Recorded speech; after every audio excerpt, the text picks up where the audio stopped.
Adaptability and Resilience, a long story.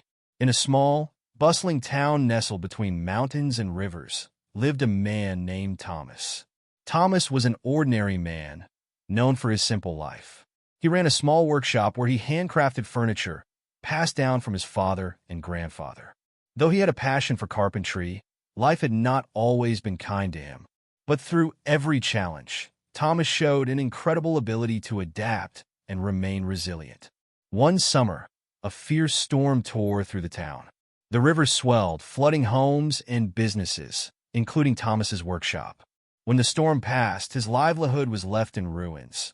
Tools rusted, wood soaked, and unfinished pieces destroyed.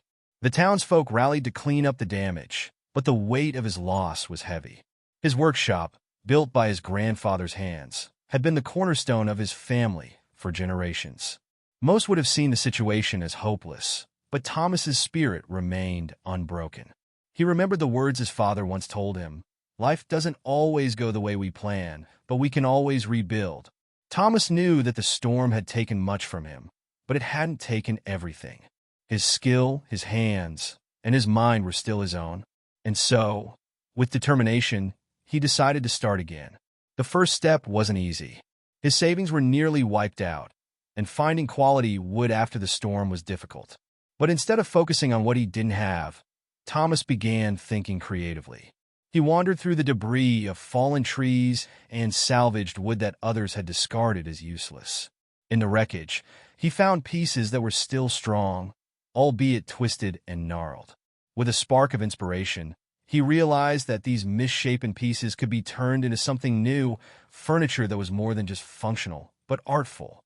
He began crafting tables and chairs with unconventional shapes, using the unique curves and bends of the wood to make each piece one of a kind. His creations caught the attention of the townspeople, who had grown tired of the same old designs and admired his fresh take on furniture making. As his business grew, so did his reputation. People came from nearby towns to see the man who had transformed disaster into opportunity. With each piece he crafted, Thomas's resilience shone through, not just in his work, but in his mindset. He understood that life, much like the wood he worked with, didn't always come in perfect shapes or straight lines. It bent, twisted, and sometimes even broke. But with patience and perseverance, even the most gnarled wood could be shaped into something beautiful. However, Thomas's journey of adaptability and resilience didn't end there. Just as his business was flourishing, another challenge loomed on the horizon: the rise of mass-produced furniture.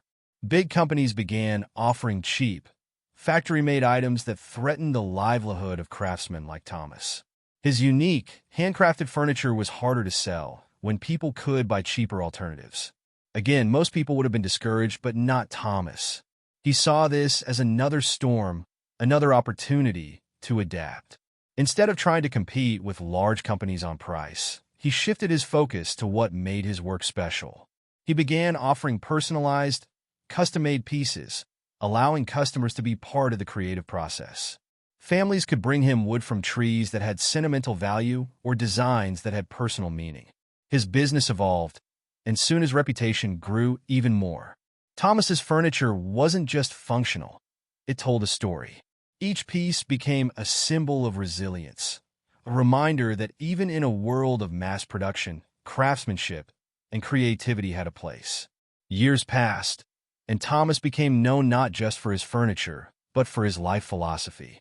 People often asked him how he had managed to survive the floods, the rise of big business, and the countless other obstacles life had thrown at him.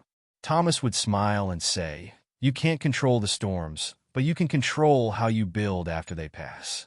Life will always test you, but it's how you respond that defines who you are." Through Thomas's journey, the town learned the true meaning of adaptability and resilience. His story became an inspiration to many, a reminder that no matter how hard life gets, there is always a way forward. All you need is the courage to adapt and the resilience to keep going, even when the path seems uncertain. In the end, Thomas's legacy wasn't just the furniture he created, but the lessons he left behind. His story became a symbol of hope, a beacon of what it means to face adversity with an open heart and an unshakable spirit.